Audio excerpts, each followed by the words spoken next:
Views expressed by Casters Guild members are only the opinions of that member, and that could change from day to day. Guild members may use mature language, but that in no way means they are mature. Listener discretion is advised. From rockin' jams to catchy tunes, games just would not be the same without the soundtracks behind them. What makes the music from video games stick in our heads and our hearts forever? That's the spell we're casting tonight on Casters Guild.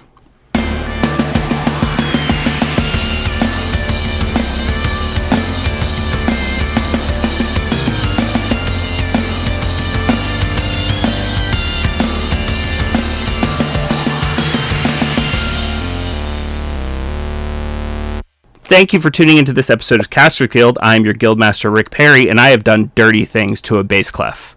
Ew. And I am your Guildmaster, Baron Kane, and I am the man who arranges the blocks. And joining us is a returning guild member and a brand new guild member. Feel free to introduce yourselves. Hi, this is TJ Kirshner, and I'm joined by my lovely wife. Hi, my name is Meg. And I can't think of anything dirty to talk about music-wise. I play the ocarina in my free time. Oh. Take that as you will. And tonight we are talking about the iconic music in video games. So I think we're going to kick this off with 2 questions that you will answer back to back. Feel free to give up to 3 answers for each. What is your favorite overall video game soundtrack? And what is your favorite individual song from a video game? That's tough. I gotta go with Final Fantasy VII. It's probably my favorite overall soundtrack. There's a lot of really good songs in there. Probably followed by Final Fantasy VIII. That also has a lot of good songs. Favorite, actual track? I definitely gotta say Persona 5 theme. I just love that theme song. You took mine! Which are we talking about? Last Surprise? Yes. Yeah. Definitely was my favorite, too, that I was going to go with as far as original track. Gonna make me think of something else. Yes, I am. As far as, series of music in a single game, I would probably go with Legend of Zelda Ocarina of Time. It has a lot of just wonderful original music, with probably Undertale being a very close second, because even though I don't have the same nostalgia for it, I mean, Toby Fox is just an amazing artist for his music, and there's so much great remixes out there. I think that might be the only tracks. I think that might be the only video game soundtrack that I own on vinyl. So yeah, I think that was pretty nice. Good. Yeah, I would if I had a record player, I would totally own that on vinyl. But yeah, Megalovania, Hopes and Dreams, Battle Against a True Hero, even Ghost Fight, pretty fun. Yeah, Insane in the Rain did a great jazz cover with that particular soundtrack. That's really catchy. Say, as far as soundtracks go, we were talking about this before the podcast. I'm a kid of the 90s. So as far as soundtracks go, I'm looking at the Tony Hawk Pro Skaters. I'm looking at the Def Jam wrestling games, like Def Jam Vendetta, Def Jam Fight for New York. I'm looking at the wrestling games that came out. And not, their entrance songs. I love their entrance songs, but I'm not counting that. All the wrestling songs all the wrestling games had their own little soundtracks as well. WrestleMania 2000 was hilarious. It was like one of the main theme was like this little jam that they just put in little snippets of the wrestlers saying something. Like you could hear Mankind saying Socko in it. But I think as far as it's nostalgia for me on like my favorite single songs, like the Donkey Kong song. Yeah. The Donkey Kong theme. Hey, everybody knows it. Mm-hmm. It's ingrained in your brain, and that's the point. And we're talking about arcade Donkey Kong, right? Yeah. Okay. Oh, I thought you meant Donkey Kong Country. Oh, I'm sorry. Oh, okay, no. I mean, I definitely like the original one for sure as well, but DK Country is what really does it for me. that's fun. That's fun. But Donkey Kong is the first video game I ever remember playing. So it definitely has a nostalgia thing for me. And the first Final Fantasy, after you open up the bridge, that song right there, which I believe it counts as the theme, I think. But that whole Final Fantasy 1 soundtrack, kind of, you can fit that in there too, and some of my favorites. I feel like Final Fantasy games just have really good soundtracks. They've Yeah, some of the always best focused artists, on it. Yeah, they've always put Yeah. really good artists on it. And that victory theme has carried on from the very Yeah. first Final Fantasy all the way until now. They're still doing the da-da-da-da-da-da-da-da-da, like no matter what. And I will have to say, I've gotten down to the battle music in the. I don't know how I can't remember exactly how they've evolved through the years, but the blast of music, then the I have gotten down to that, man. It'll get Let you me hyped. tell you. Well, it also helps that in Final Fantasy 1, it was turn-based, but it was pure turn-based. If it was your turn, that game didn't progress until you Yeah. did something. So, yeah, I would just like, if I wanted to take a break, I would just leave it. And that music would just go. It's like, yeah. That's one way to drill it in Sometimes your that head was- there. Yeah, sometimes that's all you really wanted to. You're just like, I know the game will just sit here for a while, so I just want to listen to it for a while, so I just let it play. Yep. Let's see. Like you have all said, this is a tough answer because it's so huge. As far as overall soundtracks go, I'm going to say Sonic the Hedgehog. A large portion of that was unofficially written by Michael Jackson, and those tracks, in the vernacular of today, those tracks slap. Let's see. Too bad. Too bad they couldn't get it into Sonic Origins. Yeah, That's yeah. still Licensing, irritates me. man. Yeah. And like honestly, that whole series. I mean, like even not even just the early stuff with like Michael Jackson tracks on there, but like Escape from the City and like Sonic Adventure is everybody agrees it's a fantastic track. Have you ever heard of Project Chaos? I've heard of it. I'm not sure if I've Okay. listened to any of this stuff though. I think it was available on OC Remix. It was a long time ago, but it is basically just a remix of Sonic and Knuckles tracks. Oh, And, nice. It is amazing. There's some really great music in there. Snapple Man did a great rendition. Pulling it up. Yeah, Snapple Man did Dead Batteries, Live at the Sandalopolis by Brain Cells. Yeah. I haven't heard of Highly Snapple recommend. Man in so long. Fucking Snapple Man. As far as other full soundtracks, I'm going to give Persona 5 one of my full soundtrack picks. I will say love that game. the soundtrack of that game is what pulled me into it. I started playing Persona 5 3 to 5 months, I don't remember exactly, before the crisis. And then MagFest rolled around, and I was talking to my friends. I was like, I just started playing Persona 5. I'm really digging it. The music's really good. And they were like, look, just stop playing that game. Royal's about to come out. You've only just finished the first dungeon. Just start over and play Royal. And I wasn't going to do it. I was like, I already bought this game. And then the crisis hit, and I was looking for something to do. And so I bought Royal. And, like, Persona 5 Royal is what got me through the first half of the crisis. Just was spending all my time playing Persona 5 Royal. And the soundtrack, like I said, is what pulled me into that game and kept me playing. And then for my third full soundtrack pick, I've got to throw it to a fighting game. And like I'm kind of struggling here as far as which one I'm going to throw it to, because all of the one-on-one side-by-side fighting games all have fantastic music to get you pumped. That's like their entire point. You know, there's Mortal Kombat and Soul Calibur, Guilty Gear, all have fantastic soundtracks, but I think I'm going to have to throw it to Street Fighter. Especially like Street Fighter 2 and all of its iterations all have fantastic music. As far as singular tracks go, Kirby, Nightmare in Dreamland, Nice. just from the very first level, Yeah. is the song that plays in my mind in the background if I'm ever like on hold. It is just constantly the soundtrack to my life in my head. It will be stuck there forever. So that's got to go to my number one. I considered getting the first few notes actually tattooed on me in like a bar measure, and have like all the little notes, all the little circles on the notes replaced by Kirby faces. That would be nice. I still might. I mean, I'm gonna get this whole sleeve done eventually, so I still might. But yeah, that song is huge for me. So, you know what? I'm not even going to give any other picks from my individual tracks. That's going to be my individual track. Just Very- and before we move on, I have an honorable mention. Oh, I should say the tag team champions of honorable mentions right now. for soundtrack, best soundtrack in video game, tied for my honorable mention, GTA, Vice City, and San Andreas. Tied. Now I couldn't in good conscience count them because it's all like music that has already existed and stuff like that, but oh man. Oh, I love those radio stations in that thing.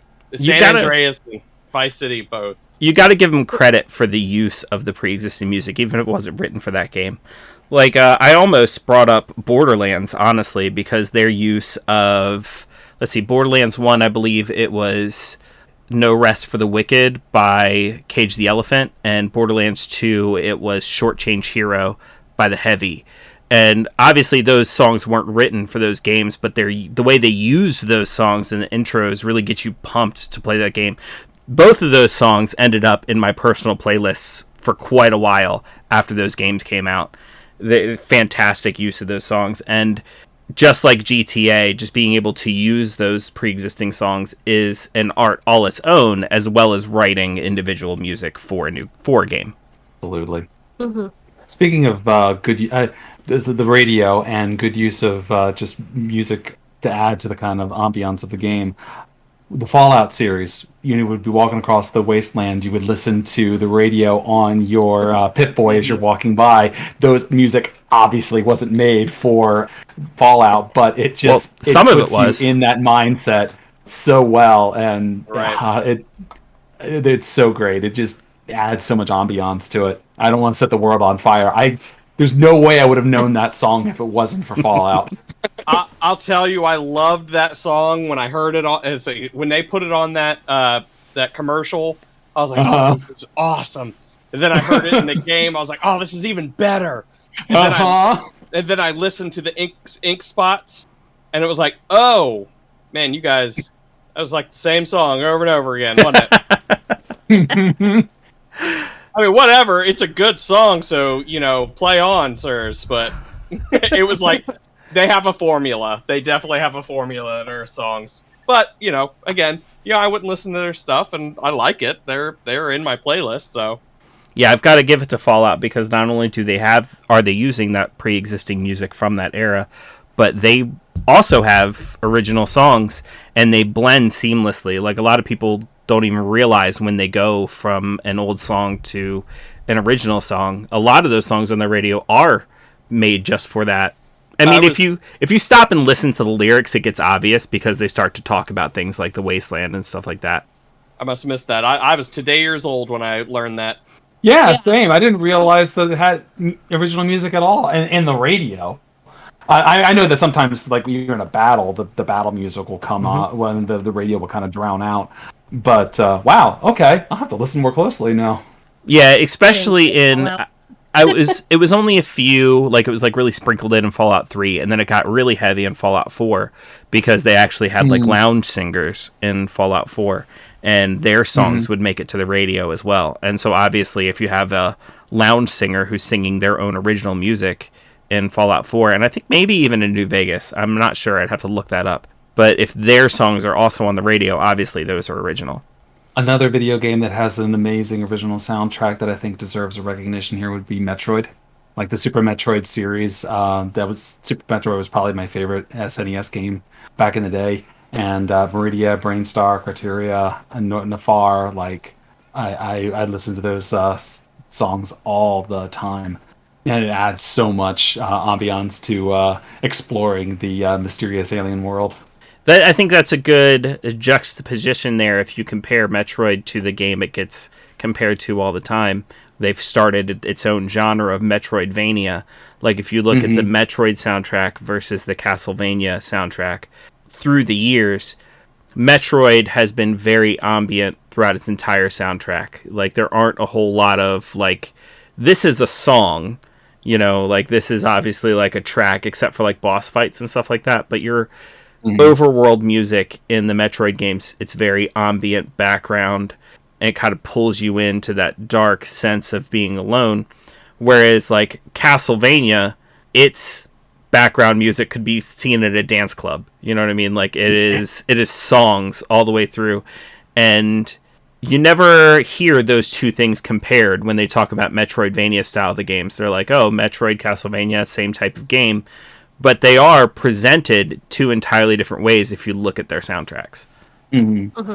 It's two different kinds of atmospheres to it, too, where one you're exploring a castle that has monsters all throughout, and the other one you're exploring an alien world, which also has monsters in it, but they're more biological things that you don't recognize. I recognize Frankenstein and Medusa's head flying at me and things like that. It's almost kind of funny that Metroid is the one that I would lend more as the horror game. Like the feeling of isolation that you feel in Metroid and the fact that you're alone and you never know what's going to be around that next corner. Whereas Castlevania, I think, is much more action. Like, and I think the soundtrack lends to that. The fact you're just going from room to room and you're like, whatever's through that door, I'm going to kick its butt because I'm a Belmont and that's just what's coming. Whereas Metroid, you're sometimes scared to go through that next door when you don't know what's coming, or there might be areas of the map you've already explored that you don't want to go back to yet. You're like, oh, I need to find something else before I come back here. Another E-Tank, please. Yeah, exactly. That's obviously a base boss door. I gotta hit that with 3 missiles. I don't want to go through there yet. Which is something, it's a feeling you don't really get with the Castlevania games. Like, it's much more action oriented, even though Castlevania is obviously horror themed in like its enemies, and like, Metroid is much more sci-fi. It's just kind of funny it works out that way. So he mentioned Medusa flying heads, and it reminded me of another game with a good soundtrack, and that's Hades. Especially the final song, "In the Blood." I love that song. It's so good. If I'm not mistaken, I believe that won awards. It did. It did. Yeah. Did the music win an award, or I know the game definitely did. Was that specific song? It might have been. I don't remember if it was the soundtrack or that song. I know the game won like Game of the Year. Yeah, it won BAFTA Games Award, a nominee, DICE Awards winner. See, Artistic Achievement, Best Game, Game Design, Best Narrative, Performer, and Best Music nominee. That was a nominee for Best Music. Mm-hmm. Yeah. That had a good soundtrack. It did. And the game was incredible. Yeah. I'm actually glad you brought that up, because on this topic, we could spend the entire 2 hours just sitting here in nostalgia land of talking about games. I came in here. It was DuckTales, Chip 'n Dale's Rescue Rangers, Zelda. I'm ready for it. Teenage Mutant Ninja Turtles. Is that not what we're doing? Well, hey, speaking of Teenage Mutant Ninja Turtles, that new game that just came out, Shredder's Revenge, that soundtrack. Oh yeah, that soundtrack. They have a new game? They have a new game. We need to play it. Huh. I saw the Game Grumps play it, and that looks so good. It feels like TMNT 2 all over again from the NES era. You should check out Baron's stream. He's actually playing through it right now. Oh yeah? What do you think? It's great. It's great. Again, like, I love Turtles in Time. Was Turtles in Time the arcade? Because I know Turtles in Time was on the Super NES. Was that the Turtles in Time? Was that the arcade too? Yes, it was also in the arcade. Yeah. There were little differences between the arcade version and the SNES version and stuff like that. But yes, it was also in the arcade. I remember playing at the arcade. Mm-hmm. Yeah. Speaking of, you know how mad I am that the X-Men game didn't make its way to console? That X-Men game that they had that was very similar, but not, it was so good. The animation was... Anyways. It's a very popular stand-up arcade machine at MagFest. Yeah, but the music is great. In fact, I love the music in the, like, Turtles in Time and stuff. This, it's like, obviously with this game, it is a sequel to those games, but it's like a love letter. It is definitely a spiritual descendant. Yes. Yeah. Yeah. You can definitely tell it was a game made for the fans. It's got so much inspiration from the original arcade-style TMNT games. The pizza that you can get to refill your health, taking on all sorts of foot soldiers. The foot soldiers, like, hiding in the background. Like, one guy's got a little cap on, and he's pretending he's at the cash register, and all of a sudden throws his hat off and runs right out into the fight, and he starts fighting you. I just love the humor. And as far as I know, it's the same voice actors, too. It is. Nice. All the voice actors from the cartoon came back to give the voices to the Turtles. But I don't want to talk about the game in general too much, because we do have a TMNT episode coming up, and I'd like to save some of it. Except for Shredder. Rest in peace, Uncle Phil. All right. Yeah, of course, because he's no longer available. But I did want to bring it up for the soundtrack, because we are talking about music and video games today. And the Wu-Tang Clan dropped a couple of tracks just for that game. And Get they outta here. are amazing. They're fantastic.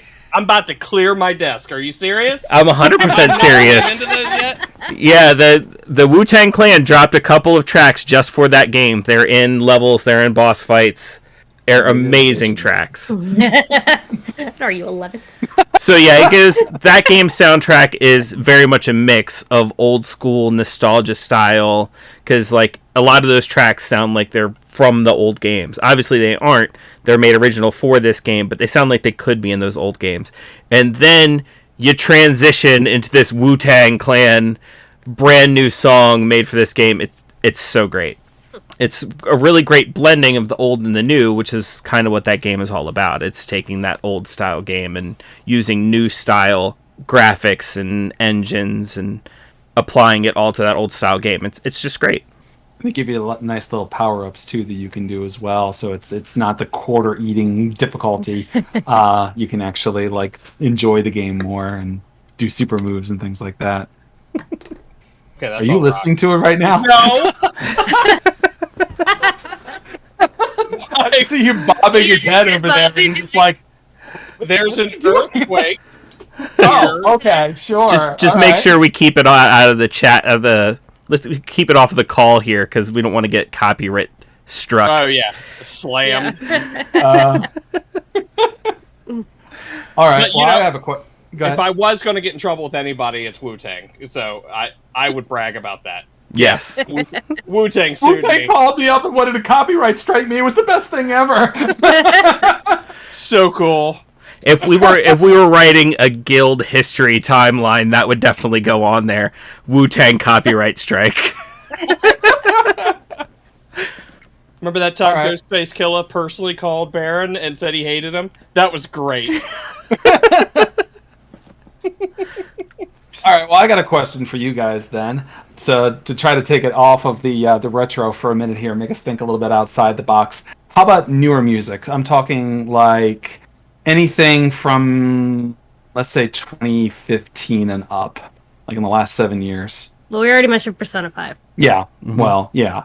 But I know we did a lot of retro music. Like, for instance, FNAF. FNAF has a ton of great remixes out there. Cuphead. Yeah. Cuphead also has a lot of great remixes out there, and the original music is fun Cuphead. too. Undertale. When was Undertale released? Is that's before 2015, isn't it? That's before. Okay. I'm not sure. I will say probably one of my favorites that is like a more recent release is the Cyberpunk 2077 game. Okay, I actually did not play that, but Yeah, I mean, I've heard it's good, but it's pretty buggy, is what I heard. I don't know if it still is. It's gotten better. It's been a while. It's gotten a lot It's gotten better. better? Okay. And also, if you're playing it on a good machine, a lot of people are playing Cyberpunk 2077 on their PS4, and while they released it on the PS4, I don't think they shouldn't have. It's just not a strong enough machine to power the game. If you play it on PC, a good enough PC, play it on PS5, it runs just fine. Okay. Yeah, because I personally experienced 0 bugs. I didn't mod my game. I didn't try to run a bunch of exploits on the game. I played it as intended. It ran perfectly. And to be fair, I did play it on a PS4, and the amount of bugs that I experienced were nothing for like a seasoned Bethesda fan like me. Like, if you're used to playing Bethesda games on release, you're used to there being game-breaking bugs. And honestly, Cyberpunk was nothing like those games as far as the amount of bugs that were in it. Oh, I tried to say something about that on Twitter and got lambasted. I was like, man, sorry that you're, hot and salty about this, but jeez. So getting back to the music, it does have a pretty good soundtrack. Like, what would you recommend? The whole thing about Cyberpunk 2077's universe is there's an entire group of people, these rocker boys, who the whole thing is music. Like, their entire life is music. The Keanu Reeves character, Johnny Silverhand, like, his whole deal is he's a rock star. Like, he makes music, and so you get to hear a lot of those tracks, and they are good. Yeah. Nice. Like Johnny Silverhand's band is like rock. I guess for them it wouldn't even be classic rock. It'd almost be like ancient rock. Oh yeah, well yeah. Well, What was the year again, Rick? Well, what year in on. the future is it? I take that back. I take that back. When Johnny Silverhand was playing, it was 2020. Okay. It was 2020. So yeah, it would have been classic rock to them. So, yeah, that's the funny thing about Cyberpunk is it's 2077, but all the events of like the flashback with Johnny Silverhand and stuff like that was 2020. The game was called Cyberpunk 2020, so it was when it was set in when we were playing in the 80s and 90s, 2020 was the future. Yeah. It's pretty. We're catching up to ourselves. Apparently, George Jetson was born a few days ago, if I remember correctly. Yep. Oh, here. On the 31st. Yeah, so I still don't see the flying cars and robots to do my every whim, unless it's a Roomba, I guess. It's difficult to think of some modern games that have like those really good soundtracks because a lot of the time nowadays, if a soundtrack is doing its job, you will forget about it. It's just kind of it melds into as part of the experience and just draws you further into the game. Whereas a lot of the soundtracks I think about from my childhood, they straight up rip you out of the game. You're like, man, this song, yeah, I'm gonna do it. And like it makes it a good game experience, but it's not quote unquote immersive. What about Friday Night Funkin'? Yeah. Do you know Friday Night Funkin'? We have kids. We know Friday Night Funkin'. Oh my gosh, we know Friday Night Funkin'. Yeah, I attempted to play Friday Night Funkin', but I am a controller person, not a keyboard and mouse person. That's my problem. When I attempted to play it on controller, it worked great. Up, down, left, and right were good. And then on the other side, if you're used to playing DDR on a controller, you use your X, Y, A, and B as your up, down, left, and right. But the way that game is coded, the Y button is also the quit button. So every time I try to press up, which happens to be on the right side, which my DDR brain just immediately goes to, oh, that's an up arrow. Right. I'm using my right hand. I'm going to press the Y. It quit the song, and I'd immediately fail it. And so I was like, I'm not going to retrain my brain for this game. I'm not going to do it. Yeah. Man, I miss DDR. Yeah, I do as well. Love DDR. I guess it's yeah, that's the one thing with rhythm games. Most rhythm games, a lot of their music comes from unoriginal music. Other music from just that particular time and age. DDR is very much that. I think DDR it's got a lot of original tracks, though. Yeah, like Matt. Yeah, like the Max songs are originals, aren't they? Yeah. I'm playing Beat Saber right now, and it has I think some of this has a few original tracks, but then a lot of like just. Yeah, techno in general. Oh yeah, I mean, popular. Yeah. Beat Saber has lyrics in some of their songs that literally says "We're playing Beat Saber," like it's obviously made for Beat Saber. Which I almost didn't even think of rhythm games until you brought up Friday Night Funkin'. I was, we're talking about music and video games. Of course, rhythm games. Of course, we should be talking about DDR and Beat Saber and Parappa the Rappa and Rhythm Heaven. And Donkey Konga. I remember Donkey Konga. I used to be really good at that one. Mm-hmm. There was a Britney Spears DDR version. Yeah. Yes. I had that. I have it currently. Oh yeah. Well, there was I can't remember if it was Valentine's Day or my wife's birthday, but I asked her what she wanted, and she said she wanted DDR. So, and this was, I don't know, 3 or 4 years ago, not long ago. So I went on Craigslist and found somebody who was selling a PS2 Slim. I bought that for like $30, and this was when GameStop was still selling PS2 games in like the yellow sleeves. So I went to GameStop and just started flipping through yellow sleeves, and I bought every single DDR game and every single SingStar game that they had. So now I have a PS2 that is nothing but a DDR and karaoke machine. Nice. And I've got like every single one. I've got a bunch of the Guitar Hero stuff too. As a matter of fact, I got a couple old plastic guitars. So like my PS2 game is nothing but a rhythm game machine now. Yeah, I played Karaoke Revolution when that came out on the PlayStation 2.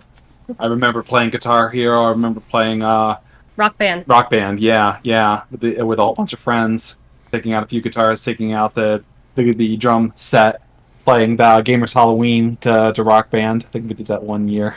A lot of people lot of don't fun. realize the original Guitar Hero, they had to re-record all of those songs for Guitar Hero. They got in sound-alikes to sing like the singers, because when they got all those songs, when they got to the quote-unquote rights to use them, they didn't get the masters. Like, they wouldn't give them the masters, because you're just a video game company. We're not going to give you the master tracks. So they had no way of separating the guitar from the rest of the music. So one of the cool things about Guitar Hero is if you're not playing the guitar, you don't hear the guitar. Or if you mess up, like, it messes up on the track. So the only way they were able to do that effect was re-recording every single one of those songs and making their own masters, so the guitar track would be separate. If you play through the original Guitar Hero and unlock some of the stuff there's actually a making of featurette on the disc where they actually show people going to the booth and re-recording all of those songs so they could make them just for Guitar Hero. That's impressive. Yeah. I would not have known that otherwise if you hadn't said it. Yeah, it's interesting to see, like, some of the people they got doing the sound-alikes, like, they're in the booth singing these songs, and it's like, that guy is not Ozzy, but he sounds exactly like Ozzy. Like him. Yeah. But as far as music, like, from today's games, like I said, everything kind of blends in, so I've got to give mention to, like, Legend of Zelda Breath of the Wild. A lot of people talk about how it doesn't have any music, but it does. It's got like the piano stings and things like that that really fit that game really well. One of the things I love about Breath of the Wild versus some of the other quote-unquote modern Zeldas, things like Ocarina of Time and Twilight Princess, Skyward Sword, Breath of the Wild is very much a player-curated experience, and the music lends itself to that. It doesn't rip anything away from you. Like, I think I talked about this in the Legend of Zelda episode that we did, but, you know, the first time I saw one of the dragons, I had never heard about the dragons, like, I had been staying offline for spoilers, and I see this dragon flying through the sky, and some of the older modern Zelda games would have immediately ripped the camera from me, focused in on the dragon, played some dragon theme, and been like, hey, look at this dragon. Meanwhile, I got to steer and curate that experience because I wanted to look at the dragon. You don't have to take the camera from me. I'm the one who took the camera and looked up to the dragon and watched it soar across the sky right in time with the beautiful piano notes. It's fantastic. And the way they handle music in that game is great because it is a player curated experience. You don't go into a place and immediately changes the music. Now, there is a couple times that it does, and the way they do it, because they don't do it all of the time, it really does give you that feeling that they intend to give you, and that's like when you run across a Guardian. You run across a Guardian, and all of a sudden that piano gets really frantic into that Guardian theme. Like, it really does hit you right in the pit, like, oh, I need to be afraid right now. Like, this is... happening. Yeah, because it doesn't do that all the time. I shouldn't be here. Yeah. And then they don't... At the beginning of the game. They don't change the Guardian theme at all. But when you do understand more how that game works and you come back and you fight a Guardian, you're more powerful, more equipped to do it, or even get good at taking out Guardians. Maybe you've got some good shields or the Master Sword or some Guardian arrows. When you get good at it, that music, even though it's the exact same music, will give you an entirely different feeling. It gives you a feeling of power, like, oh yeah, I'm going to take this guy out, this guy who gave me so much trouble at the beginning of the game. And it's all of those feelings are triggered by the music. Good video game music is one that empowers you as the player. Yep. It sucks you more into the game, pumps you up, or puts you on edge. Speaking of video games with ambiance in it, I would consider this music, though I guess it's a bit... Cause sometimes just sound effects too can kind of lend itself to its own kind of music. Fatal Frame. I kept thinking about the music as you're wandering through the mansion or the haunted village. Sometimes the lack of music too, giving you just the sense of dread, like it's so deathly quiet. It's so deathly quiet. What's about to happen? Or just like moaning and groaning. A lot of old Japanese instruments playing as you're being attacked by ghosts coming at you. Just gives you such a sense of dread and such a sense of horror that just adds so much to the game that it's just phenomenal. I love Fatal Frame, if you couldn't tell. Really? Yeah, this is smidgen. Other modern games I think did really well. The newer Spider-Man games by the studio. It just slipped my mind. No, not Sony. Sony's the publisher. I'm talking about the developer. Gonna go with I know what you're talking about. The Spider-Man, and the Miles Morales games. Insomniac. Yep, there it is. Insomniac games. Insomniac. The Spider-Man games by Insomniac. Insomniac. Another one that I feel people don't talk about the music when they talk about Spider-Man. They talk about how well they did as far as making it an experience playing as Spider-Man, which is a lot of good superhero games do. Like even like the Batman games, the Arkham games, they talk about how much to make you feel like Batman, and the Insomniac Spider-Man games talk about how much to make you feel like Spider-Man. But I feel like the soundtrack does a really, especially the Miles Morales one, does a fantastic job. I also would like to throw in Assassin's Creed Valhalla, fun, good music, but more for me, Odyssey. Assassin's Creed Odyssey, the music was great, but the best part about it was the sea shanties they did. Nice. So you're on, I don't know if you guys have played, but I've played Black Flag, and Black Flag did a lot of the shanties too.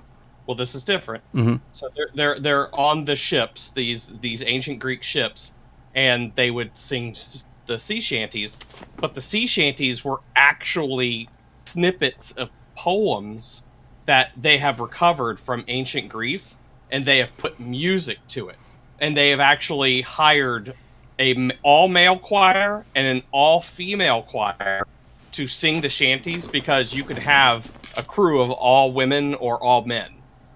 Cool. So yeah, so not that far into it. Yeah. So That's Then fantastic. you can listen to them. Like, obviously my favorite one is Bacchus Teaches Me to Dance. That's a great one. But yeah, there's like a whole list of songs they have in there. I still listen to them, actually. I'll listen to them in the car. And look, I'm not going to say we haven't been giving any Nintendo love, but I can't believe we have gotten this far without mentioning Mario. Okay, no, hold on. Maybe that was on That's been purpose. in my mind. That's been in my mind. However, I felt like we were... It's almost like too easy to talk about. Yeah. When we talk about Yeah. Mario, the first Legend of Zelda game, fucking Tetris. You know what I mean? Yeah. I haven't mentioned any of those because those are like, you are the greats that don't need to go mentioned. We speak upon those who stand upon your shoulders.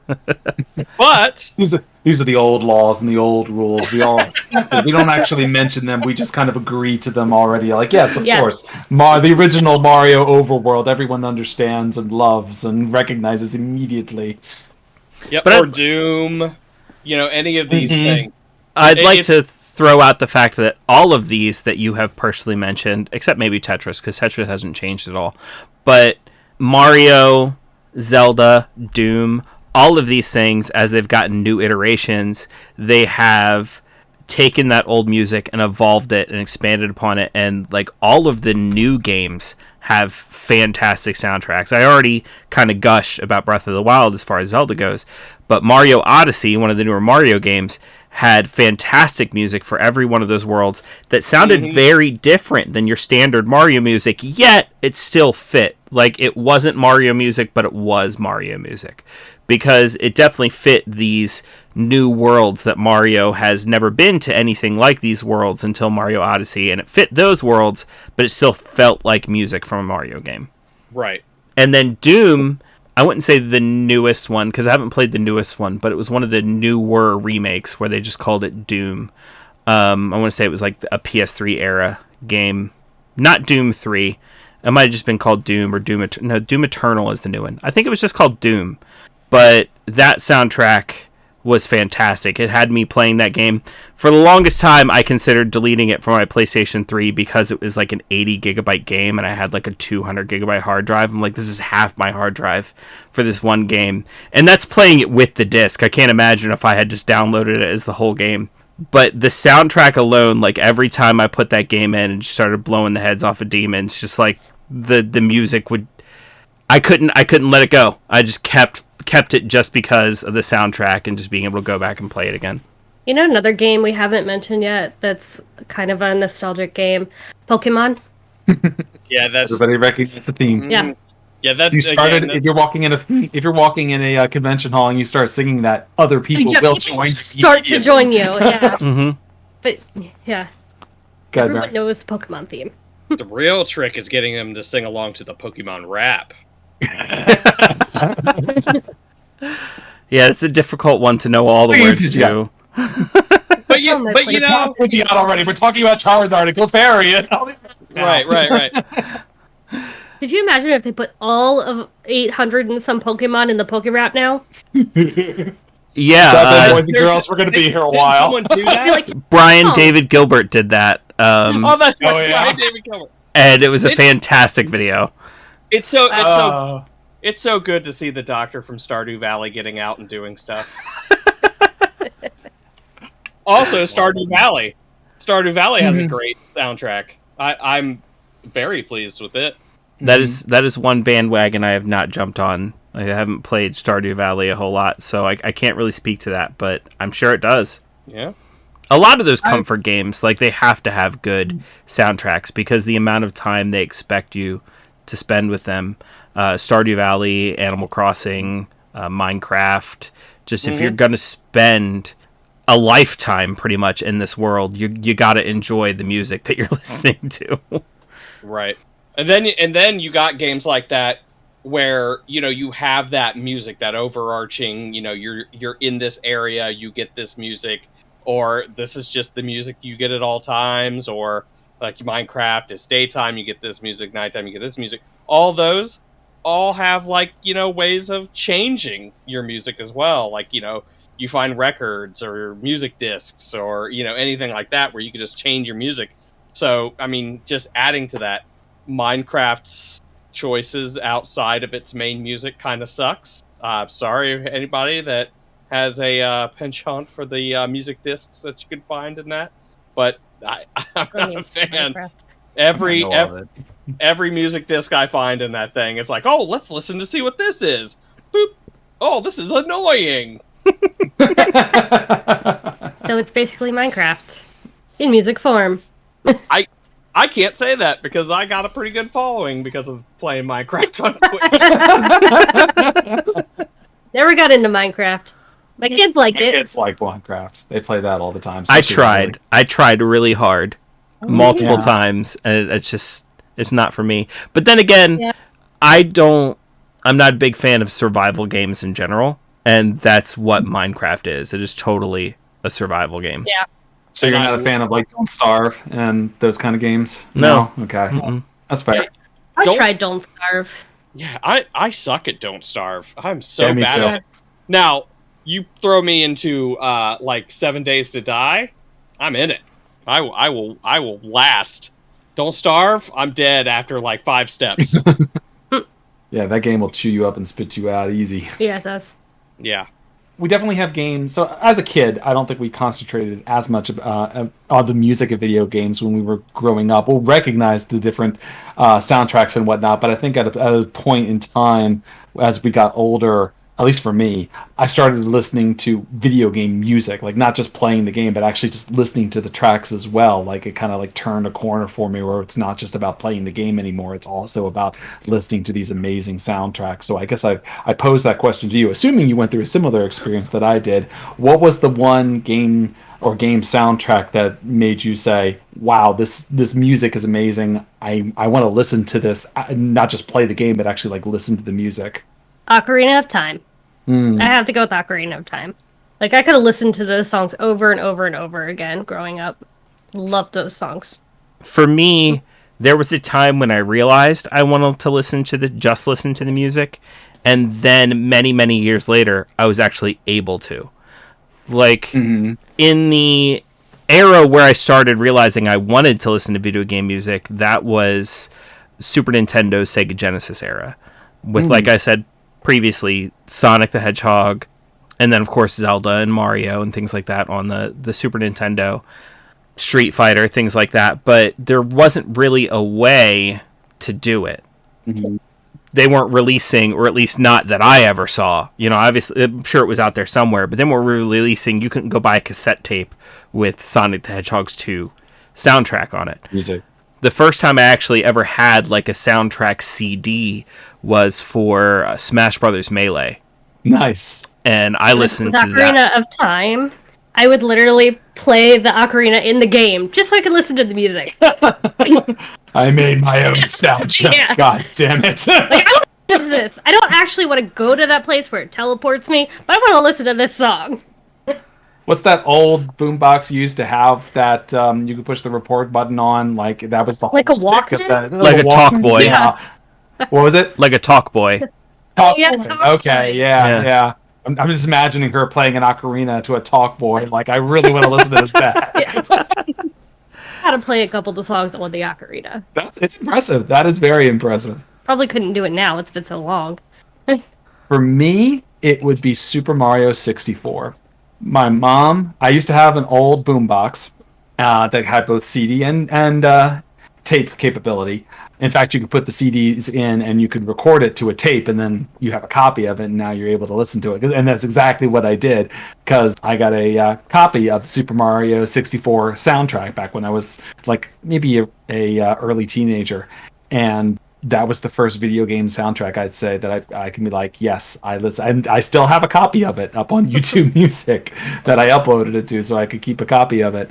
But yeah, just listening to the I don't know what the different soundtracks are called, but Bomb Bomb, Battlefield, the Lava World, Facing Bowser. I would listen to that all the time. The water levels, yeah. Ugh, water levels.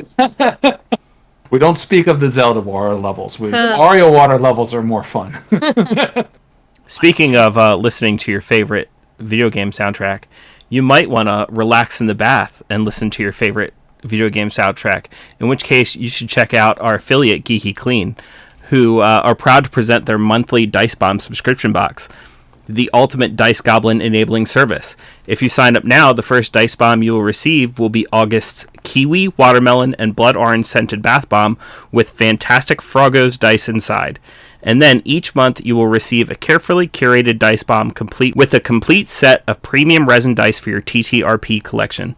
Get 10% off with our link or discount code Guild Decree. And I have checked, our discount code does stack with their new weekly Dragon deals. Every week they have a new Dragon deal where you can get 25% off one of their products, and our 10% off when you use discount code Guild Decree does stack with that.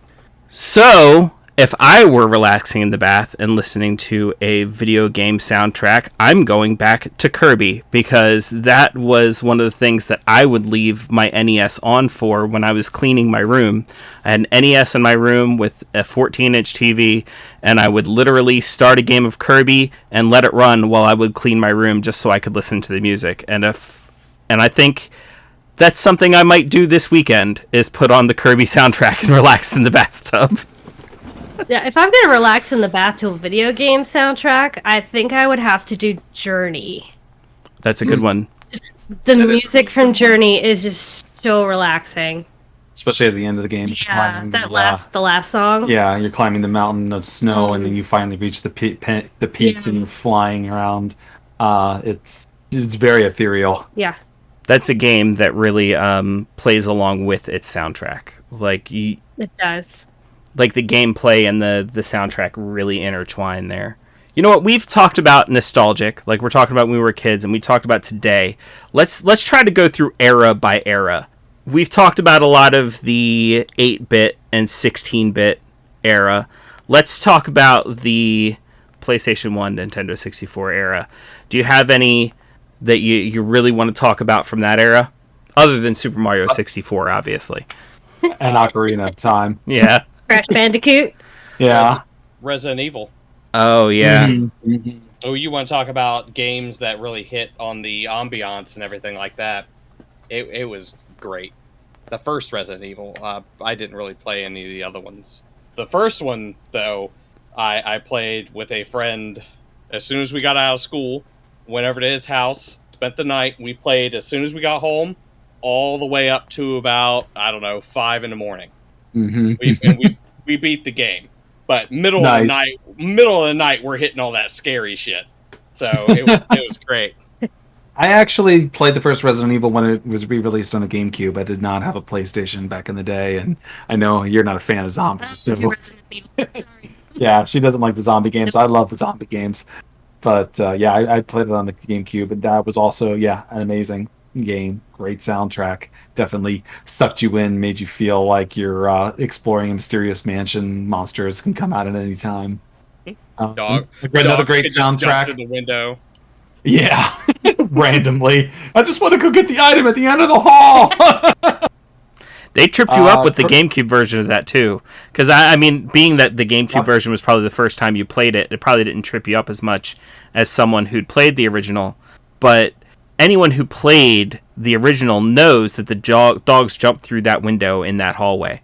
And when they made the GameCube remake, the first time you walk through that hallway, they don't do it. Like, you're waiting for it to happen. You're like, I know the dogs, and like, you creep your way down that hallway and make it all the way down to the end, and they don't jump through the window. It's not until you come back, and that's when the dogs come through the window, and they really know how to surprise you all over again. Nice. Another good PlayStation game with a good soundtrack, it's Kingdom Hearts. That's Disney. It's Disney and Square Enix. I mean, like, it's two things that you know are going to give you good music. Mm-hmm. I'm going to say Karu Utada. I mean, she does really good music. Simple, clean. Mm-hmm. Definitely got that playful vibe all throughout the rest of it, too. Brings in the Disney vibes and the remixes of the Disney songs. Yeah, puts a good spin to it. And they haven't done better than Simple and Clean with any of the sequels, in my opinion. I don't know. I really love Face Your Fears. Yeah. I mean, Simple and Clean, it definitely hits the nostalgia right in the feels. But just Skrillex being put into the mix, that's real good stuff. Did we progress past the 90s and I didn't realize it? We're kind of still in it. We started with PlayStation, we're kind of still in and I just went with the PlayStation games. So. Kingdom Hearts is technically PS2, but you can technically take us right back into PS1 if you'd like. Hold on. GoldenEye. Rebooting Baron. There you go. Oh my God, GoldenEye. GoldenEye. Yeah. Oh man. The pause menu. Oh yeah, just the pause menu. Everything. You're just like.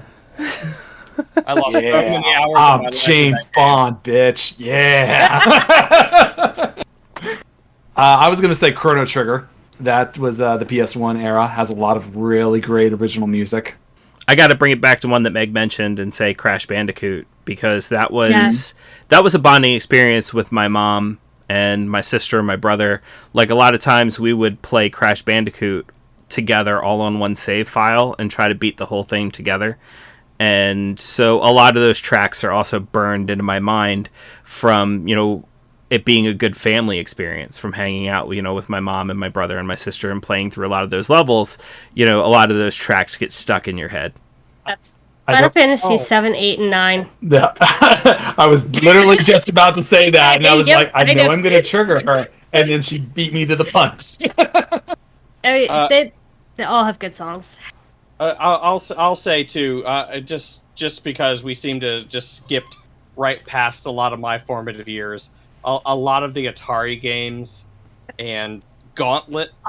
Gauntlet was another big one for me. A lot of the arcade games like Joust and Tron. Tron had a great soundtrack in the movie and in the game. It's impressive what they could do with what they had too, because a lot of times when it came to games like that, the amount of space that you had on one of those arcade boards, on one of those old cartridges, adding another layer to the music meant you were losing a color in the game or losing a movement or something like that. You had to decide where you wanted to spend that. So a lot of time music got shortchanged. So what they were able to do with the amount of tracks they had was really impressive.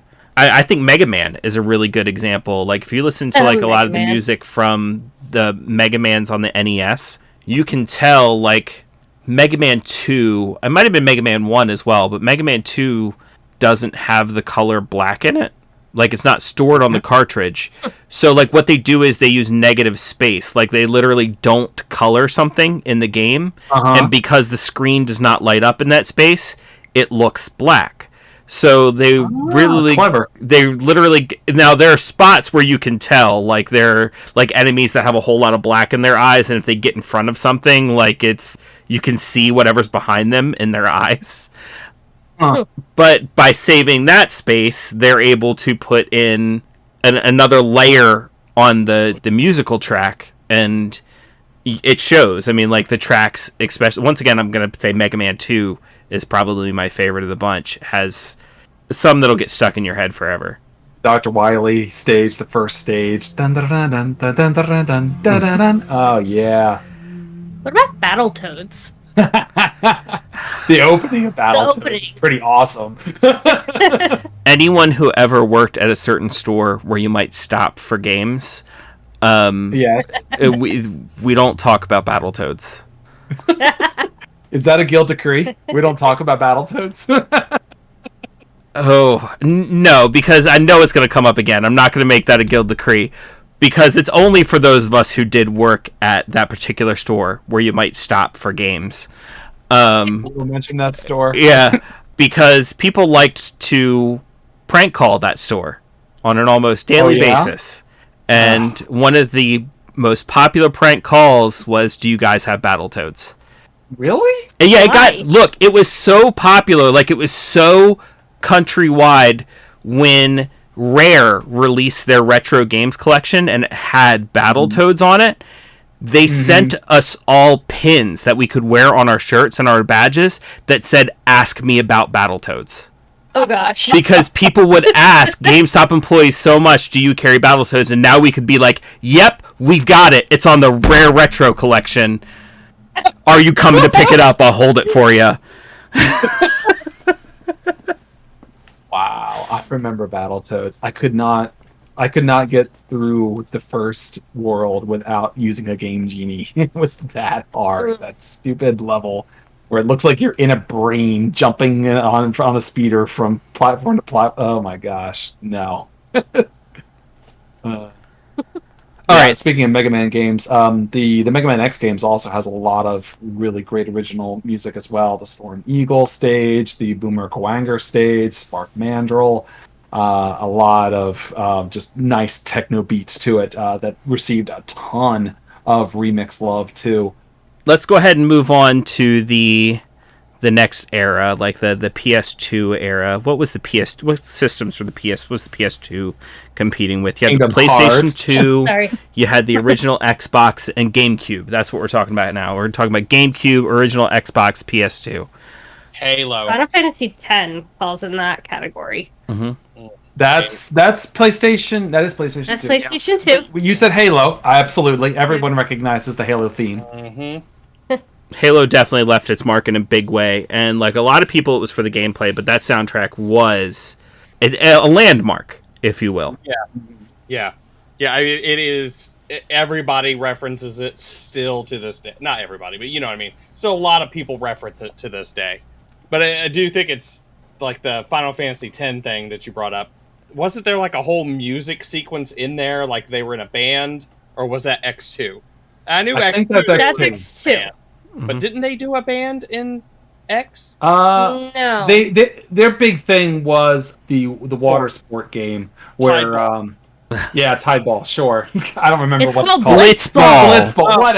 I'm sorry. Sorry. Here's my Final Fantasy nerd card. I'm sorry. I played so much Blitzball. Yeah, I played Blitzball more than I played Final Fantasy X. Which a lot of people give me a lot of crap for. A lot of people talk about how bad Blitzball was, and they're like, "How can you spend so much time playing Blitzball? It sucked." And I'm like, "Screw you! Blitzball was amazing." Guess who? Once guess you got who? the hang of it. Guess who worked Blitzball into 3rd edition D&D? Oh yeah. This guy. That's fantastic. I love it. Nice. Yeah, like Final Fantasy X has a lot of good songs, like Another World.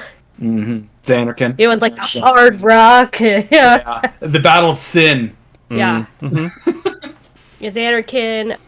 What is the song that Yes. Yuna and Tidus when they're in the water? What is that called? It's not Xanarkin. It's No. I know what you're talking about though. The name of it is escaping me. We all know what you're talking about. Everybody listening knows what you're talking about. It's fine. Yeah. Yeah. Okami was out around that time. Sudaki Dane. I was actually there it waiting to bring up Okami. I was. What I love about Okami is Okami almost doesn't even have sound effects in its game. Like, all of its sound effects, they use, like, Japanese instruments to create the sound effect, and it blends right into its soundtrack. There are some sound effects there, but they almost, even when there are just sound effects, they like lap music over top of it. The way that whole game is about art, and they don't lack on the music side of it at all. Yep. What about Metal Gear Solid? Snake Eater. Metal Gear Solid 3 was on the PS2. I do love a good Snake Eater. Shadow of the The Colossus. entire sequence is just him climbing up a ladder. I know. The whole song. Shadow of the Colossus was... Mm-hmm. Oh yeah, that's good. Yeah. That's another one where, like with Breath of the Wild, they have the understated part where you're just riding around and exploring the world, and then you actually find the Colossus, and you get into that music of that Colossus. It's a lot of like when you come against a Guardian in Breath of the Wild. Just the way... That's another one of those games that's very open world, very do what you want to do, and they're using kind of music as an understated weapon. They're just like, they know when to use it. And Shadow of the Colossus is a great pull. I don't know if this is... It's a PC game, not a console game, but Did it Portal. come out that area? Oh, Portal. Well, Portal was re-released on a console. It was PS3. released on PlayStation 3, but it originally came out on PC. Okay. Yeah, and when it came out of the PC, that would have been around that PS2, Xbox, GameCube era. When it finally was released on console, it was on the PS3 as part of the Orange Box. That's where I experienced it, was the Orange Box combination. I think it was I mean, originally released side. on the Live. Orange Box on PC as well. I think when the PC I did think the it was. Orange Box, like Portal wasn't originally released as its own game. It was just like an add-on. Be like, oh, thank you for buying all these Half-Life games. Here's Portal, and Right. and then it became such a phenomenon. For the GameCube side, I was going to suggest Mario Sunshine, and even Super Mario Galaxy. I think that was also on GameCube, wasn't it? Or was that Wii? I know it was on Wii. I don't know if they also released it on... No, it was just Wii. Because they had that... It was just Wii? Okay. Yeah, they had that Wii pointer functionality. But Well, other definitely games... Sunshine. Yeah. Go ahead, yeah. Definitely Sunshine, and on the GameCube side, but I already brought up the fact that I had the Smash Brothers Melee soundtrack that I would listen to separately. And Melee not only had a lot of their own original tracks, but it was another one of those cases of remixes where they would remix a lot of original tracks from the games that the fighters were from. And they did a fantastic job with that. They're still doing that to this day in the Smash Brothers franchise. Mm-hmm. I will just throw in there just all the Tony Hawk games, just while we're talking. Yes. All of them. At least all the ones that fit on those three consoles we're talking about right now. I played the Tony Hawk games. We'll just terrible automatically assume as we reach each era that Baron just is like, and the Tony Hawk games from that era. Well, there were Dance Dance Revolution games for the PlayStation 2. That's yeah. true. About earlier. That is very true. Yeah. We had it on Xbox. Love DDR. Yep. Was Guitar Hero That was on... PS2. Is that 360? Yeah. That was PlayStation 2? Okay. It was PlayStation 2, 360. Well, it was both. I know it started on PS2, and then like the original Guitar Hero, I don't think was on 360. And then 360, I think, came out before the PS3 did, even though they would technically be like the same era.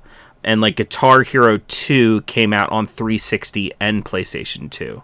And then I think there was 3, and then there was World Tour. And I want to say World Tour was the first one on PlayStation 3, but it might have been Guitar Hero 3. But those were definitely on.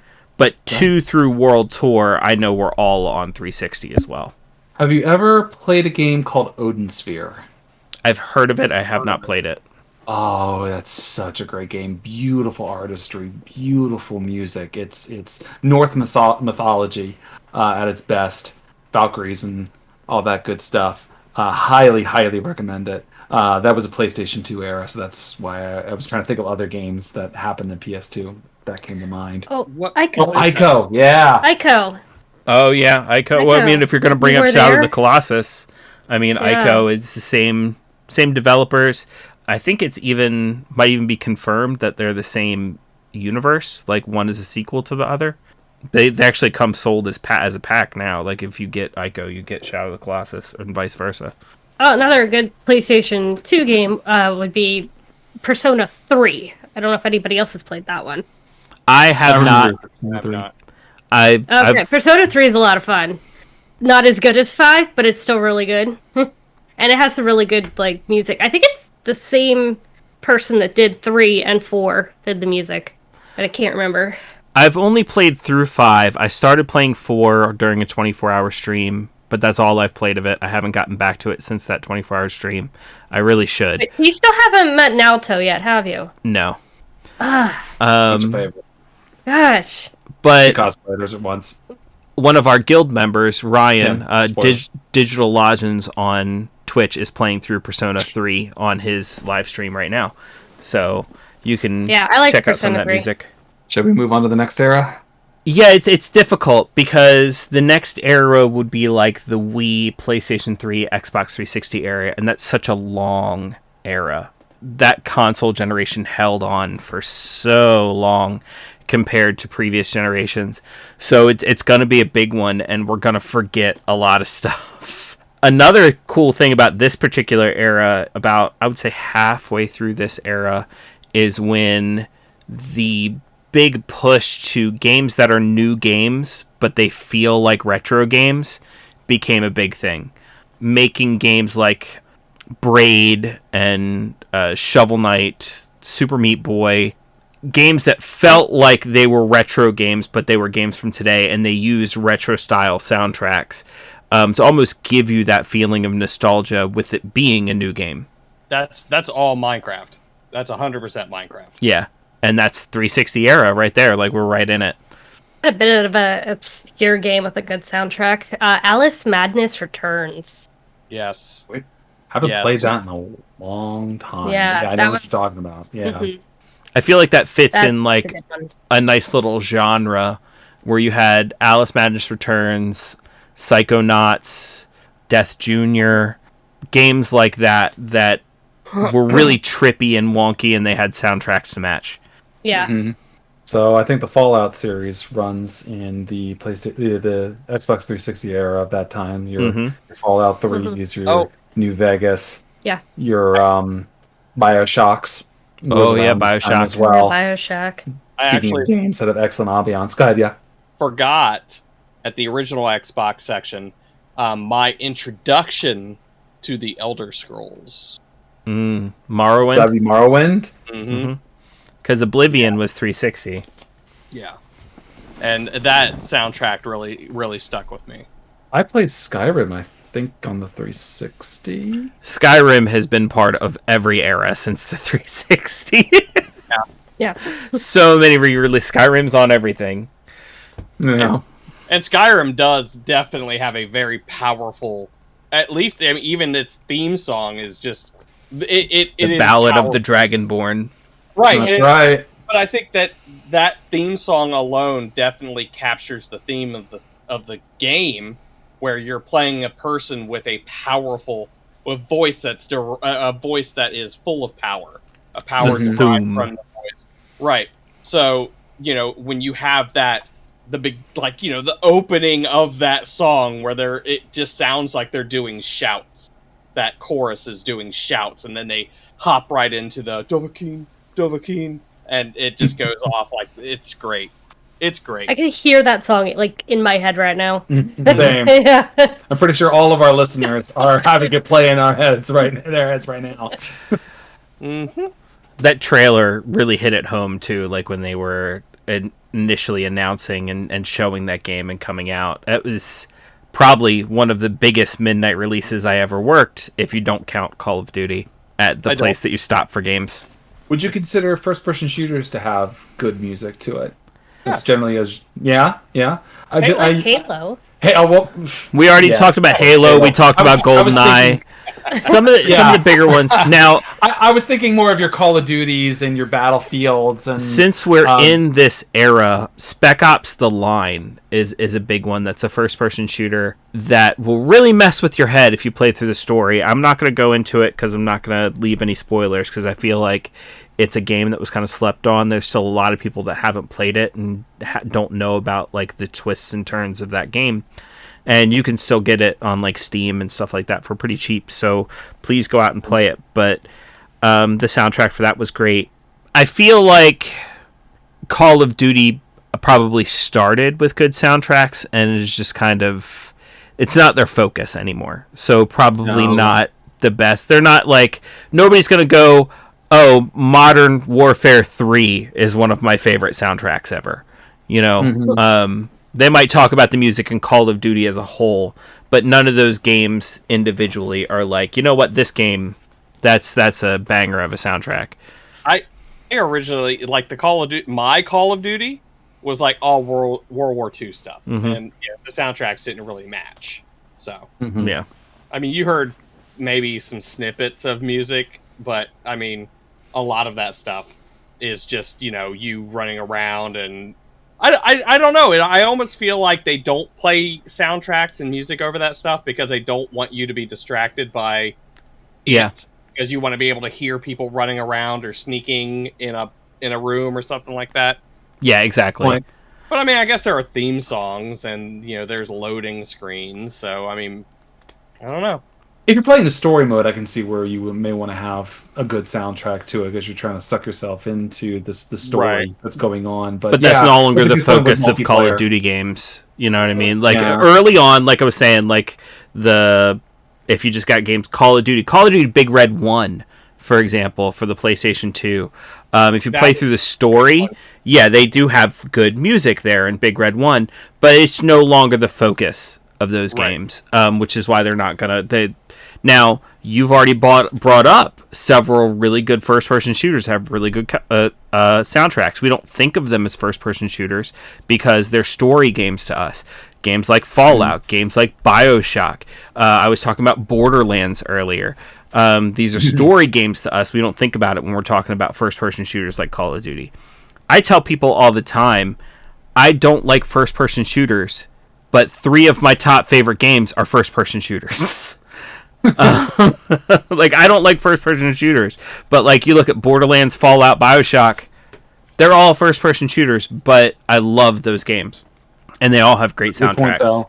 That's a good point, though. A lot of those games are very story-focused, where the Call of Duties and Battlefields are more on the multiplayer side of things, and I think that plays a lot into where their focus has been. It hasn't been on the music, it's been more on the gameplay. Not that those other games didn't have focus on gameplay, they absolutely do, but it's not what they're known for. Which, let me be clear, if you're listening to this and the Call of Duty games are like your style of gaming, I'm not crapping on that style of gaming. If that's for you, that's for you. It's just not for me. I'm here for the story. Which, speaking of which, as long as we're in the PS3 era, that newest God of War game, oh my god. Just like I keep giving this praise to this game because it is a single shot. Like, if you were talking about God of War as if it were a movie, when I say God of War, I'm calling it it should be God of War 4? Whatever the newest one is that they just called God of War. I know what you're talking about.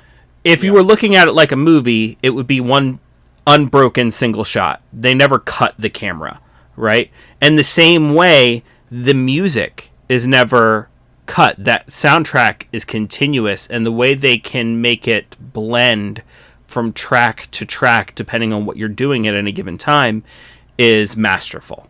Agreed. And God of War, the entire series, has always been great as far as the music goes. Like, that music will get you pumped to rip some guys in half. So, I haven't played this game myself, but I know it's very popular. Red Dead Redemption. Have you ever played? How's its music? If you like Western movies, you'll like Red Dead Redemption, and you will like its soundtrack. Yeah. I have Does not it have played a lot of Western style music to it, like. Yeah, absolutely. Like, it fits its theme. And not only does it have Western music as far as like music that would be of that era, but it also has the music that plays in Western movies that romanticize that era. So it's really good in that way. Now, I haven't played the newer Red Dead Redemption games. I only played the earlier ones, which a lot of people don't realize. The original Red Dead Redemption is a sequel in itself to Red Dead Revolver and some of the earlier games, which I see you celebrating back there. I wasn't a big fan of Red Dead Revolver. I loved it. I loved it. But I did really like Red Dead Redemption, the first one. I just haven't played the second one. I don't know why. I just haven't. It's not like I've been avoiding it or anything. It's just I haven't sought it out. But I did really like the first Red Dead Redemption, and the music was really good. Final Fantasy 13's got good music too. Mm-hmm. Blinded by Light, I think is what it's called. Yeah, Blinded by Light, like the main like battle music. That was pretty. Pretty toe-tapping. And a lot of the characters' themes, like Snow has a good theme, Sarah has a good theme, Lightning has a good theme. Like, it's just good music. I actually think I have that soundtrack. I'm pretty sure we do. Yeah. Somewhere. I'm really bummed that we can't like play a lot of these songs while we're talking about it here because of copyright strike and things like that. Because a lot of this, look, if you're listening to this podcast, I know we aren't getting into a lot of the minutia of video game soundtracks and what it can do, and we're repeating ourselves a lot, and we're just being like, oh, this game, that had good music, and oh, this game, that had good music. I'm hoping that what we're doing here is making you think of that music and putting smiles on your faces like that are on ours right now. Mm-hmm. And I'm hoping it's just bringing you back to those times and you're playing the music in your head just like I am. Personally, just hope you're rushing out to get the Tony Hawk 2 Pro Skater, Tony Hawk Pro Skater 2 soundtrack and listening to it. Is what I'm hoping. It makes you want to replay some of these games. Leave your thoughts in the comments of what you think about Tony Hawk. Right. Well, and looking at our demographic, honestly, I think a lot of the people that listen to this podcast have probably never played a lot of the games that at least formulated my love of video game music.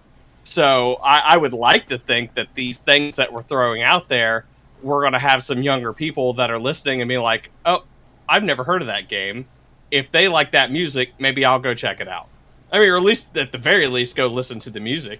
Oh, speaking of, you need to check out this game for the music, which a lot of people probably have not, because this game did not sell well, and it breaks my heart every time I look at its critic score, every time I look at the numbers. But since we're in the PS3 era, please go buy yourself a copy of Brutal Legend, especially if you still have a PS3, because you can probably pick it up for like 25 cents at this point. If you're buying it on Steam, it's still like $10, I think. But if you have a PS3 still somewhere, you can usually get the game for about 25 cents somewhere. Brutal Legend, starring Jack Black as Eddie Riggs, and just an entire soundtrack full of metal. And the entire game is focused on the metal. It's all about the metal. Like, from the combat to the boss battles to the exploration. One of the main weapons you have is an electric guitar that you pull out licks on in order to do your summons and special attacks. Please play Brutal Legend. That sounds like a Jack Black game. Oh yeah, very much so. Oh yeah. It's Tim Schafer, head of Double Fine, so the same guy who made games like Psychonauts and Grim Fandango and stuff like that.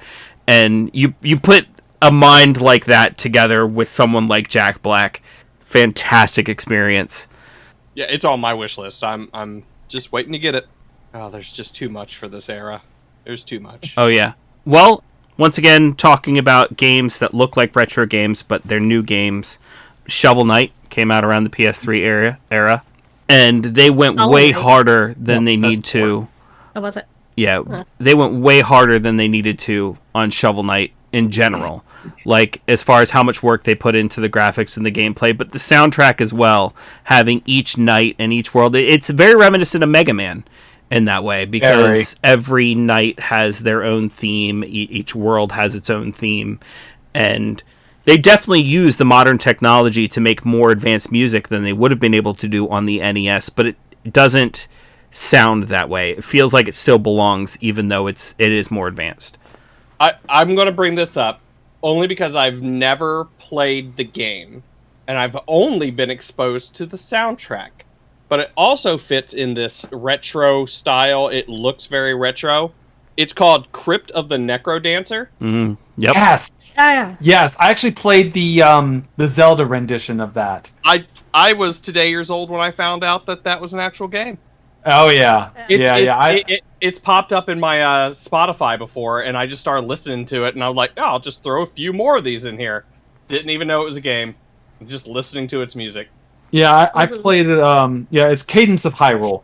Crypt of the Necrodancer is the version I played, which is it's not really a sequel to it. It's more like just a collaboration between Nintendo and the makers of that game. But that was it was quick too. I actually got through it pretty fast, but I enjoyed my whole journey through it. So I have not played the original, but yes, the music is phenomenal. Cadence of Hyrule, it wasn't a DLC, but it felt like a DLC as far as how long it was. If you did enjoy that game and you like that type of gameplay, I would recommend going back and checking out the original. It is much longer, a much more full experience. Crypt of the Necrodancer is another one of those ones that the music and the gameplay are so tied together. Because, Baron, I'm assuming, since you hadn't played it, you don't really know how the gameplay works for Crypt of the Necrodancer. And you move to the beat of whatever song it is that you're listening to. Yep. So every time you move your character and every time you make an attack, it has to be done to the beat of the song. And the enemies and everything, they all move to the beat of the song too. So you're not only listening, you are playing to the beat of that song. And you can do different power-ups that'll let you speed up the beat or slow down the beat too.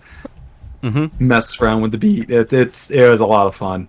So it's definitely one where the music and the gameplay are inescapably tied together. I would love to see more games like that. Would uses rhythm in a very unusual way. I've seen a couple indie developers on TikTok, and I wish I could come up with their names off the top of my head, where they're making games just like that. I've seen more than a couple where they're making games where the music and the gameplay are tied together, and I'll be excited when they actually make them. Well, apparently, sorry, guild members, but by the time you hear this, the sale will be over. But Crypt of the Necrodancer is 80% off on Steam right now. I'm buying that. Buying that before I go to bed tonight. It's $2.99. You damn right. Oh, that's a steal. Yeah. I'll probably be playing that on my stream. Wait, nice. Will they ding me for that? No. It's fine. Okay. I'd be more afraid of the Cadence of Hyrule one because there was a while when Nintendo was like cracking down on all content creators who were using their games, like in general. Like if you were doing a Nintendo game Let's Play, like they were like, no, we want a piece of that. Like you're not monetizing that; it's ours. Oh man. Yeah, they were pretty bad. It's like when Persona 5 first came out and Atlas was like, no, you can't play this on stream. But they've backed off since then, first of all. And second of all, if you just did the standard Crypt of the Necrodancer, you're fine. Cool. Oh, yeah, but I had to. It's like, I'm just like, yeah. Oh, $2.99? Well, again, sorry, guild members. By the time you hear this, that sale will be over. Welcome back to the $14.99 regular price of Crypt of the Necrodancer. But go ahead and wishlist it, and then you'll be notified the next time it goes on sale. Oh, that's true. The same thing with Brutal Legend. Wishlist it. What about Civilization 4? I never got into the Civ games. Yeah, but the soundtrack from Civilization 4, the main theme, is really good. Baba Yetu? Mm-hmm. Yeah. I never really got into the Civ games, so I can't really speak to that. But I'll take your word for it. It's like an African tune, but it's actually the Lord's Prayer in Swahili. Oh, okay, that sounds pretty cool. Mm-hmm. I don't know if you've ever heard of video game. Is it called Video Games Remix? Video Games Live. Video Games Live. Thank you. Yeah, they did a rendition of that song. Yeah, it was really good. Beautiful. We watched them when they were in Baltimore. Yep. At the Opry House. Yes. Yeah. Baltimore Symphony Orchestra. Symphony. I just say sympathy. Symphony. Let's like I said, I knew this era was going to take up a bunch of time. All right. After that, we had the what was it? Xbox One, PS4, Wii U era. So she had mentioned earlier, and I'm pretty sure that this game fell during that era. Hollow Knight. Yeah. Mhm. Hollow Knight has a beautifully haunting soundtrack that just, speaking of music that immerses you into it, every part of what's the place that he's exploring? Deep Nest. Hollow Nest. Hollow Nest, yeah. Yeah. I will say Hollow Knight in general is a game that has never made me feel this more, where I want to rage quit that game so many times, where like I lose such a high amount of currency and then I die again before I can get back to my ghost, and I'm just like, oh, this sucks so much. But the music is what keeps me going. I'm like, I can't turn this off because I am enjoying the music of this world so much. So Hollow Knight is definitely a good pull, because no game's soundtrack has ever kept me from rage quitting the way Hollow Knight has. So your Persona 4, no, that was PlayStation 2. Persona 5 was PlayStation 4. So yeah, bringing you back to our top pick, Persona 5. Final Fantasy 15. Yeah, that also had a lot of great music. music. There's a lot of great gameplay. Final Fantasy games in general just have good music. I'll also say PS3 and PS4 leading into PS4 era was the Nier series. You had Nier followed by Nier Automata, and I honestly think the original Nier game has a better soundtrack than Autonoma or however you want to say it does. My wife played through, and I think she platinumed the original Nier game, and I used to sit in the room and watch her play that game just because of how awesome that music was. This is about where my Assassin's Creed Odyssey comes into play. Mm-hmm. Yep. Oh, and Ni no Kuni. Mm. Ni no Kuni, this is where we get Ghibli in video games, which includes fantastic music. I've never played it, but it's got to have good music. Grand Theft Auto 5. I mean, if we extrapolate upon the information, I've never played Grand Theft Auto 5, but I definitely played Grand Theft Auto 4 and Vice City and Grand Theft Auto 3. And if we assume that the music being from those games was that good, we would assume that it didn't fall off. Right. So, you know what? If anybody's played Grand Theft Auto 5, let us know what you think. Because, I don't know. Around this era is when I was more of a Saints Row guy. Like Saints Row 4, I was playing that instead of Grand Theft Auto 5. And I mean, that was good music, right? yeah, fantastic. Very similar as far as the way it uses the radio and things like that. Persona 4 Golden came out on PlayStation 3. Okay. Yeah. Yeah, that one's got some good music too. And is now available on Steam. Yeah. Tony Hawk's Pro Skater 1 and 2 was released on in 2020. That counts, Re-released, right? Yeah. Yeah. Sure. I'm really sounding like a big Tony Hawk Pro Skater stan. Just because of the soundtrack. It's just because of the soundtrack. I've only played one game, and it was Tony Hawk Pro Skater. No, wait, it was 2 and 3. I've played 2 and 3. That's it. That's all I played.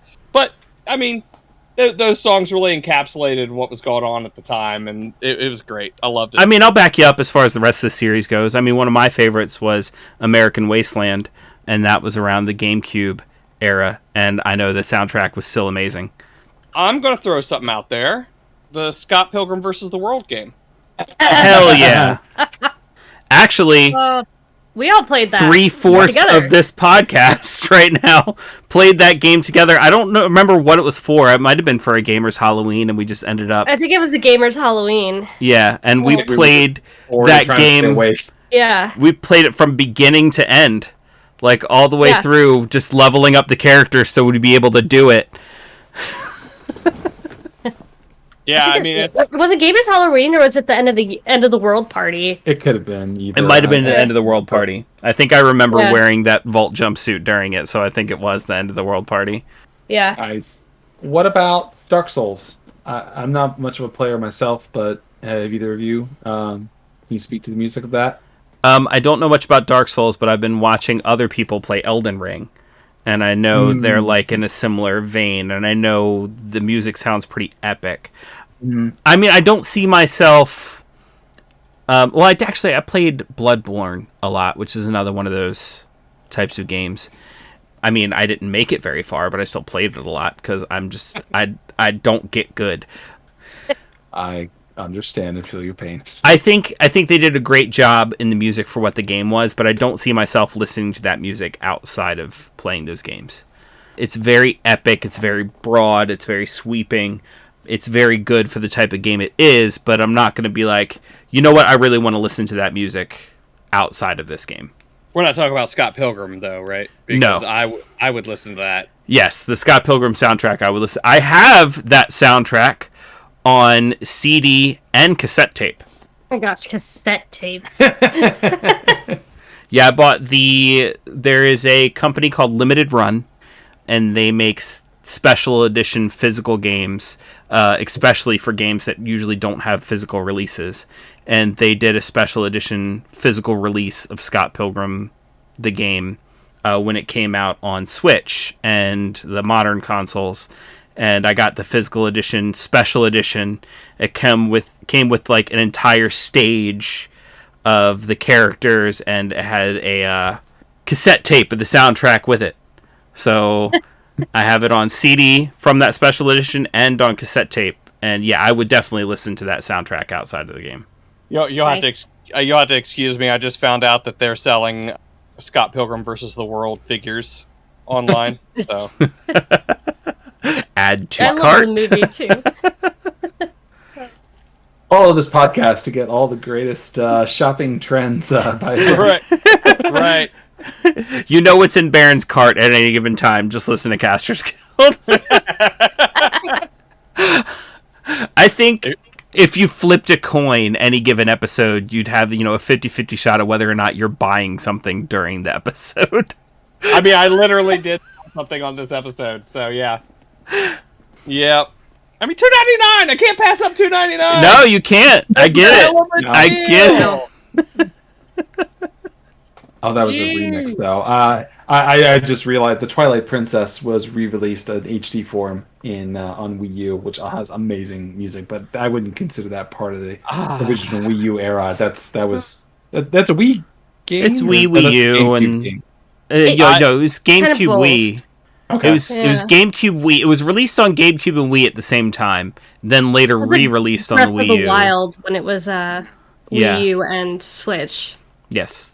I cannot hear anybody talk about the Wii U and not think of Kung Pao Enter the Fist. If you've never seen it, there's a character in there that goes Wii U, Wii U. So every time someone says Wii U, I laugh. My God. Splatoon. Oh, how about Rayman Legends? Yeah. That's that era. Especially those levels where you had to play it to the beat of the music. Those were fantastic. Yeah. They were so much fun to play and to watch. It's based on a lot of it was not original music from the game, but it was remixed to be an original soundtrack. As long as we're talking about PS4, and as long as we were talking about Souls-likes, my favorite Star Wars video game ever came out on PS4, and that had a fantastic soundtrack as well, because it's Star Wars. Why is it not going to have a fantastic... Yeah. Fallen Order. There we go. Jedi Fallen Order. God, that game is fantastic. And a lot of people say it's a Souls-like. I don't care. It's so good. I actually that's the only Souls-like I was actually ever able to beat. And I did hammer away at that game because the story was just so fantastic. I wanted to get to the end of that.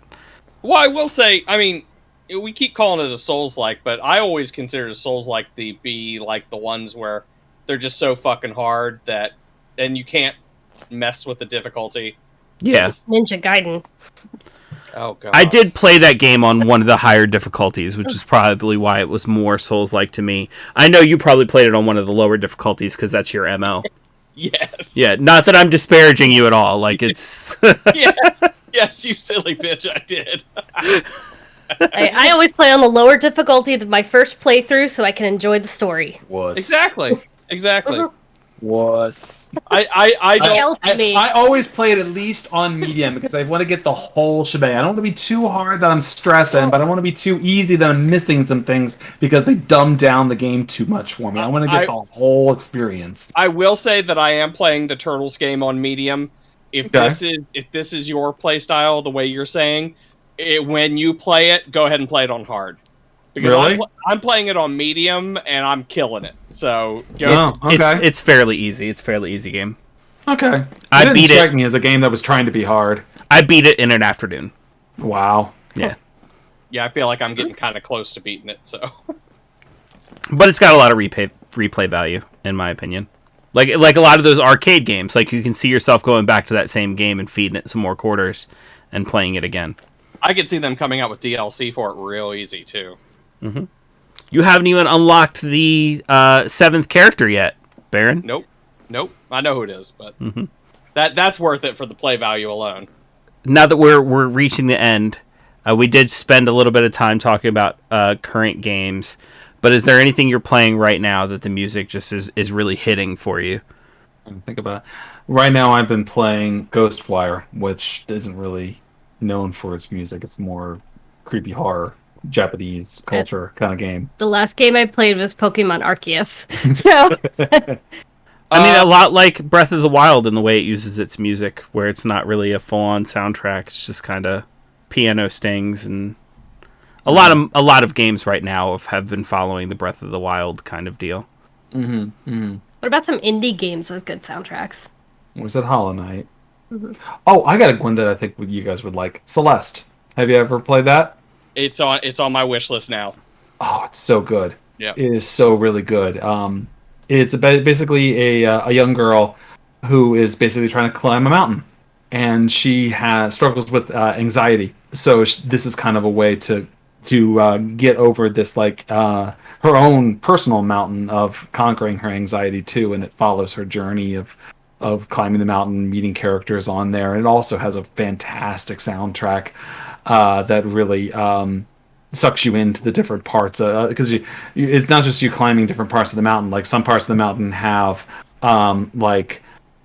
looks like there used to be a city there, so there's like debris in places and you're jumping off of debris and whatnot. It's a very parkour like too, so you're jumping off of different ledges and you have the ability to double jump too. So it's a fantastic platformer, very Meat Boy style. Yeah, it's a little above my skill level, honestly.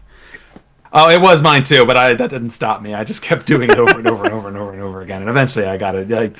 I think I might have streamed part of it too. Like my death count was horrendous. Okay, so all of the games that I'm playing right now that I really like the soundtrack are all older games, but I am playing them right now, so I'm going to talk about them right now. I've got Sea of Thieves. Mm-hmm. Sea of Thieves is another one with great sea shanties that you can play on the instruments there. What was that again, Rick? Sea shanties. Oh, okay. I just make sure I heard you right. Sally sells seashells by the seashore. How many times can you say it? I just started the Yakuza series, which is really old, but like almost all of the Yakuza games are on Xbox Game Pass. And I was like, you know what? I've never played these games before. There's a lot of hype around them. I'm going to try them. So I started the Yakuza 0. And the music's pretty darn good. I'll give it that. Like, there's a lot of really good music for, like, the action sequences, and you can actually take your Yakuza member to the karaoke bar and sing karaoke, and it's pretty great. As you do. Uh-huh. And I've also been diving back into Monster Prom as of recent, and Monster Prom doesn't have a whole lot of music to it, but the music it does have perfectly replicates, like, 80s teen movies, so I gotta give it to them there. Just waiting to talk, all nice.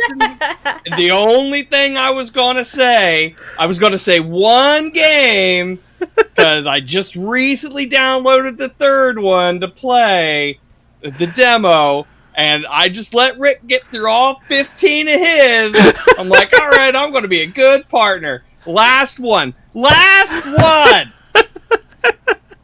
Monster Prom. I've never played any of the others, so you could go ahead and talk about the Shut up. the demo of the third. You could talk about Monster Camp. You shut up. I haven't played it. Shut your mouth, Rick. Okay.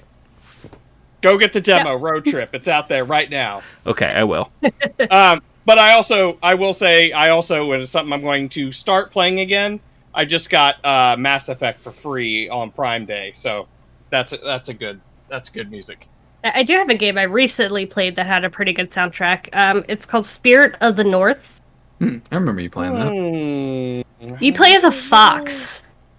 Yes. Like, it's a very Journey-esque game, and even the music is very Journey-like. It's just a very, like, relaxing game. It's great, and it looks great. Mm-hmm. All right, Baron. I feel like we've barely scratched the surface, but are you ready to throw a bow on this one? I mean, after you took Monster Prom, sure, why not? So anyways, go listen to music, play games, have a good time. Good night, everybody. No. Yeah. Am I wrong in thinking that this was a bigger can of worms than I ever expected it to be? I'm sure that anybody that's listening right now probably was not expecting us to wax on as much as we did far into the night, talking about music, but really the music is as integral to the games as the graphics, as the story. It is so important to everything that goes into the game. So, of course we're going to talk about it. Of course we're going to talk about how we feel about it and how it affects our gameplay. I really hope that you guys will go out, maybe listen to some of the soundtracks that we brought up. Even better, go out and buy some of the games that go along with these soundtracks. It's a good feeling. And to have these iconic songs stuck in your head while you are doing the most menial of tasks throughout the day will make your life so much better. Awesome. TJ, Meg, if anybody like what you had to say and they want to find you somewhere else on the internet, is there anywhere they can do that? Well, we do have a YouTube channel. We do some streaming. We've done a couple of streams for various charities like Extra Life and St. Jude and whatnot. So if you just Google my name, TJ Kirchner, Kirchner, on YouTube, I'm sure you'll find us. We've played a bunch of different games from, right now I think we were in Life is Strange 2. We just finished Life is Strange 1. We did Oxenfree. Yep. We did Hollow Knight. We did a Halloween special where I played a whole bunch of different horror games. VR. Yep, FNAF VR. Sometimes Little we Night. Yep. The other one. Oh yeah. And sometimes we'll bring our kids into. We have two kids named Rose and Riley that we'll bring in to play different games like Mario Party and whatnot. So we play as a family, so that's a lot of fun. So I'd say check us out there. Yes, when they're not having meltdowns because daddy or mommy, probably mommy, stole their star or beat them in Mario Kart. Yeah, that's fun. So I'd say check us out over there. And if you see us streaming, please jump right in. We'd love to have you. You can find those links in the description down below. Thank you so much for tuning into this episode of Casters Guild. Email us at castersguild@gmail.com. Tell me about some of your favorite video game soundtracks, and maybe I'll go buy some games or listen to some music based off of what you say. Check us out on all the socials, especially our Discord. That's where we have been most active as of recent, where you can interact with us pretty much every day. Check out our featured charity in the link below. My niece Faith has recently been sprung from the hospital again and is out of the hospital again and doing well. So that's good. And soon we will be doing the 24-hour charity for her. So keep your eyes out for that. But feel free to donate now. And as long as you mention that you're donating for the charity stream, if we do any bonuses for people who are donating for the charity stream, we'll make sure you retroactively get those bonuses. Thank you very much. We'll see you in the next one. Bye-bye, everybody. Bye. Bye. Bye. Bye. Bye. Bye.